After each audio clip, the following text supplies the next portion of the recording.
Chers amis, chers compatriotes, je vous reviens aujourd'hui alors que nous vivons des jours absolument troubles pour notre pays. Jamais notre pays était dans une tourmente aussi folle, puisqu'il y a quelques jours à peine, on nous parlait d'accords au Qatar, et puis maintenant on nous parle d'accords de principe entre les États-Unis, le Rwanda et le Congo. Et donc, nous allons évoquer ce sujet, mais nous parlerons aussi du rapport de force, ce qu'il faut entendre par là. Et puis, nous pourrons conclure pour voir où est vraiment la place de la République démocratique du Congo dans toute cette confusion. Nous essayerons de comprendre. Alors, il y a quelques jours, vous n'avez pas raté la mise en scène qui avait été programmée à Washington, où on nous a présenté des signatures, des principes, accords de principe pour l'exploitation des matières premières entre le Rwanda, la République démocratique du Congo.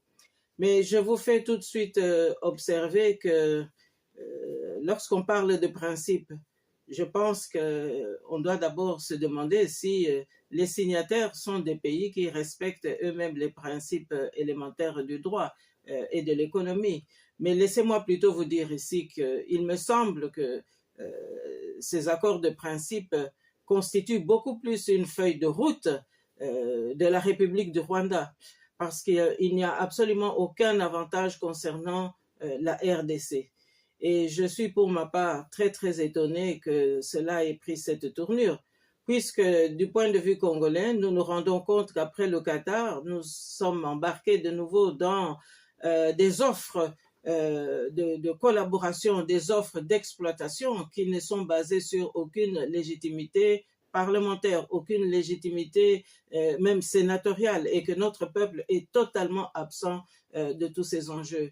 Alors, pour moi, il ne s'agit pas d'accord de principe. Je pense qu'il y a eu danger qui a été absolument emboîté, puisque c'est pour nous une impasse absolument totale. Car la République démocratique du Congo est préoccupée beaucoup plus par des questions de paix.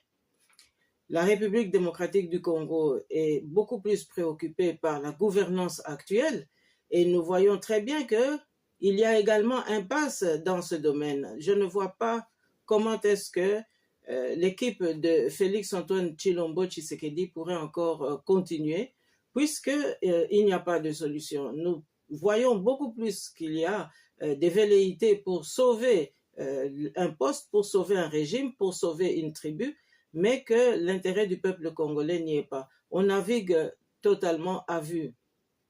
Alors, maintenant, j'aimerais quand même vous parler aussi du rapport de force sur le terrain.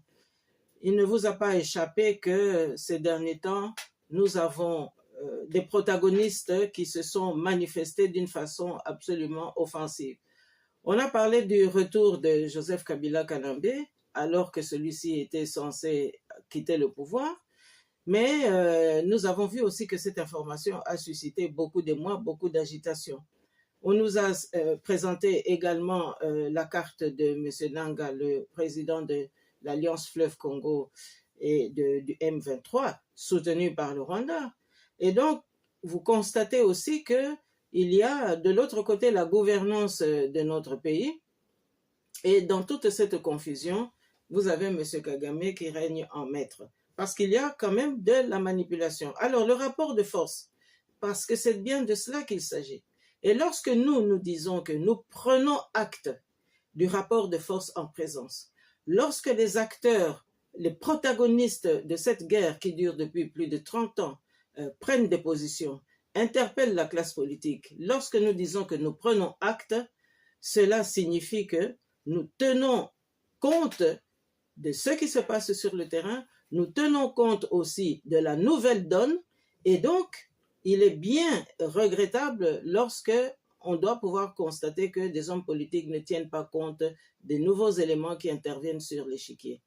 Et donc la première erreur qu'il faut absolument éviter lorsqu'on est homme politique, lorsqu'on est homme d'État, c'est de sous-estimer l'adversaire. Or, le rapport de force, c'est l'élément qui permet de supposer qu'il y aura un basculement tôt ou tard. Alors, je crois que là, nous devons bien nous comprendre, nous Congolais d'abord. Qu'est-ce que nous voulons dire lorsqu'il s'agit de prendre acte? Prendre acte, cela ne veut pas dire qu'on prend une carte de fidélité par rapport à un groupe politique ou par rapport à des intervenants politiques. Cela ne veut pas dire qu'on quitte ses positions pour en prendre d'autres, alors qu'il n'y a eu aucune négociation, qu'il n'y a eu aucun pourparler. Et donc, je pense que nous, Congolais, nous devons faire très, très attention lorsque nous préjugeons des positions des uns et des autres sans qu'il y ait aucune preuve.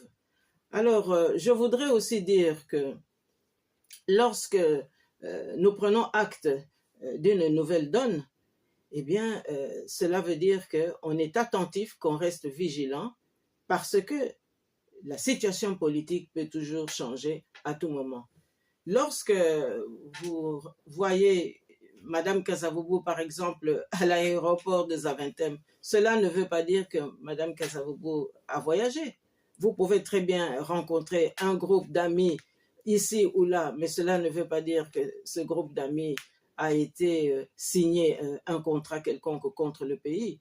Et donc, nous, Congolais, nous devons faire très, très attention sur les jugements que nous portons, parce que j'ai cru comprendre qu'en diaspora, il y a eu une effervescence due notamment à l'incompréhension qu'il y a. Et puis, j'aimerais attirer l'attention, en plus de notre communauté, c'est qu'il y a parmi nous des activistes politiques, il y a des leaders d'opinion, il y a des femmes politiques, des hommes politiques, il y a aussi toute une série d'acteurs de la société civile qui ont des idées et qui ont des propositions à faire. Et donc, je crois qu'il nous appartient à chacun de garder sa place, de jouer son rôle et de ne pas empiéter sur les prérogatives des autres. Alors, mes chers compatriotes, ce sont des préoccupations majeures. Nous devons nous interroger, où va le Congo? Parce que pour nous, c'est la justice qui compte, c'est la paix qui compte, c'est aussi l'emploi qui doit pouvoir être rétabli dans notre pays. Or, aujourd'hui, nous en sommes loin. Et donc, nous voyons très bien que l'impasse dans laquelle on implique la République démocratique du Congo, sans la participation des Congolais, c'est vraiment faire fausse route. Alors, j'ose espérer que dans les jours qui viennent, nous allons nous ressaisir tous pour que nous puissions redéfinir les axes vers lesquels nous voulons diriger notre pays. Voilà le message que j'avais aujourd'hui. Je vous souhaite une bonne fin de semaine.